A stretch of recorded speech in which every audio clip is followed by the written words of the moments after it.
So we back, y'all. I had to pause the podcast because I'm recording the podcast through camera now, and I am a one-person team, and I heard the camera shut off. So to make sure I get all the video, it's me, man. But like I was saying, you know, we were just talking about the fanboys in fitness and just in life. Now, before we get to a little bit of motivation, I want to discuss a little bit about Kwame Brown. I've been watching Kwame Brown for the last 5 days. And being transparent, when I first heard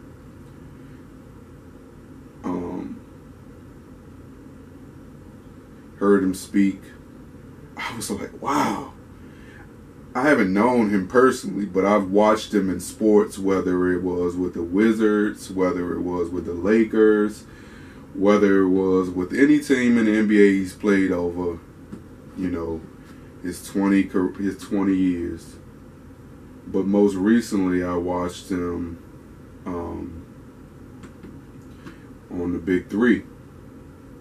But needless to say, I had never heard Kwame Brown talk.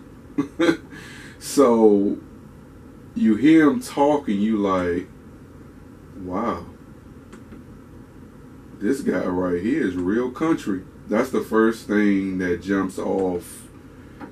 That's the first thing that jumps off the screen, man, is how country is. The first thing, y'all. But then we get to everything else after that, and it was a lot. And like I said, full transparency, I thought, you know, it was a cry for help. And it took me literally 5 seconds to figure out that that wasn't the case. Which brings up mental health again. When you are mentally, physically, emotionally being attacked for 20 years about being a bust, about not living up to the hype of a #1 draft pick.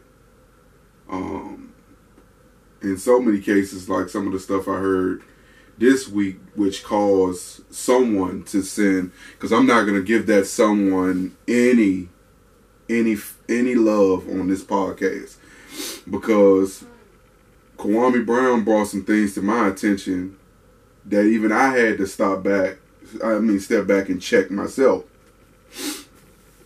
It's just about giving light and giving energy to people who constantly bash black people, and really just focusing on positivity. But look, when you step back and listen to Kwame Brown, man, his agenda is actually just to do exactly the same thing that was being done to him for the last 2 decades.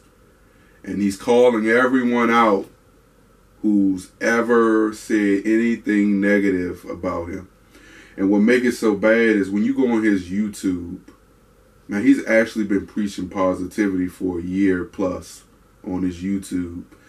But he didn't make headlines until he got into it with A, B, and C, and D. Specifically, I want to address A. A is the biggest. A is the one who caused the cease and desist. So basically, A went on their platform and started airing out Kwame Brown's family's dirty laundry, which doing their little quote-unquote gossip section of their page, they kind of just talk about what's in the headlines. The headlines was Kwame getting into it with B, C, and D. It wasn't Kwame's family history, who's in jail, what they did, who they did, and what they did too. So Kwame responds to that situation with airing out A's laundry, because A's from the same city as Kwame. So Kwame gives out that information. When he's airing that laundry, I'm going to be honest with you. I had heard about A's issues in the past over the last few years of watching them, but I didn't know to the degree of what A had actually did to get into those situations until Kwame Brown aired it out. Vice versa. I didn't know Kwame's family had been through any of that situation, and to be honest with you, A bringing that up didn't really didn't really sway my impression of Kwame Brown, because I was gonna leave myself to judge that on my own. But it turned into a lot, man. You know, now we're gonna address B and C. B and C and D went on a platform and kind of just talked a little bit about his career. B and C also has a major platform, and they preach positivity and love and all this. But when you start digging through all the baggage, it's the same, man. It's like we attack one another. And when you get to the root of what Kwame Brown is actually trying to do, man, he's just trying to change lives in his community, man. And multiple times in his rants, multiple times in his videos, all you heard him say is, man, I'm going to expose you folks because you are controlled by a machine and I'm not controlled by anyone. And it got me to thinking about, you know, the importance of this podcast and what we're trying to do. This week, you know, I went to the gym with a co-worker. She wanted to be a client a while back, but, you know, like I told y'all a while ago, I don't take on clients just to take on clients, just to take their money. It has to make sense long term, because I think long term relationships in fitness build long term relationships in life. It's important to have those sort of relationships where you feel like you're building a brotherhood or a sisterhood with someone. And we worked out, and we did our thing. But as we come to the end of mental health, man, I've always preached this on this podcast, the importance of fitness and mental health. Over the last 2 weeks, I've struggled to go to the gym on a daily basis.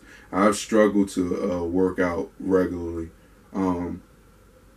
Not so much because I'm struggling with any mental health or anything, but just the look, fitness takes a dedication that a lot of people just don't have. So every time I go through those spats where I just don't feel like it, that's just like, I don't even know I don't know what to compare that to. But I always know, and I've said this, I'm going to come out on the other end okay. So once that weather broke and I got the itch to start riding my bike again, I went and bought me a tire. I went and bought me inner tubes.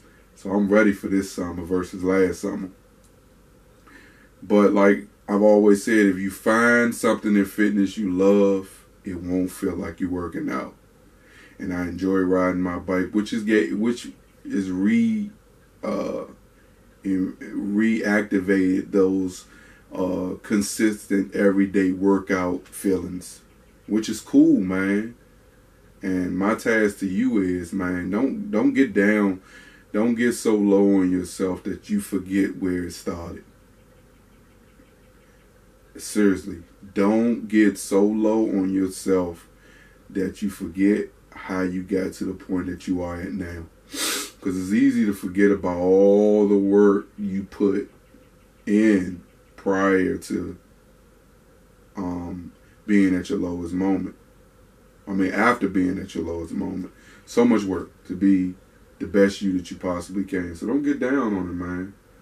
But y'all, man, look, if you want to hear more about the Kwame Brown thing, I suggest you go on YouTube and listen to his page. I'm gonna let you know what it is, cause I want to support the brother in any way that I possibly can, and I don't want to put words in his mouth. So I would prefer for you to go and hear for yourself, man. Look, some of the videos, I granted, some of the videos, oh man, he's already done streamed already, y'all. So while I'm podding at 74, while I'm podding now, he don't, he don't get on there a little bit early, y'all. My man don't even look like he washed his face, but that's neither here nor there. But yeah, go check him out at Kwame Brown Bus Life. I don't wanna steal his joy, man. I want y'all to support the brother, because not only is the brother on here talking to ish, right? He's supporting black youth in his community, man. I want to get to a point where I can do that. And hopefully I can change someone else's life. But look, again, make sure you go on YouTube, subscribe to the YouTube page, go to iTunes, review the podcast, just leave a one-line sentence saying that you like the podcast, because that helps me get, sponsors. And that determines how much I can charge for the sponsorships. And I ain't looking for a lot of money, but boy, if this podcast can help me replace a job, hey, we trying to do that. I am your personal trainer. I am your motivator. Thank you for listening to episode 29. Peace.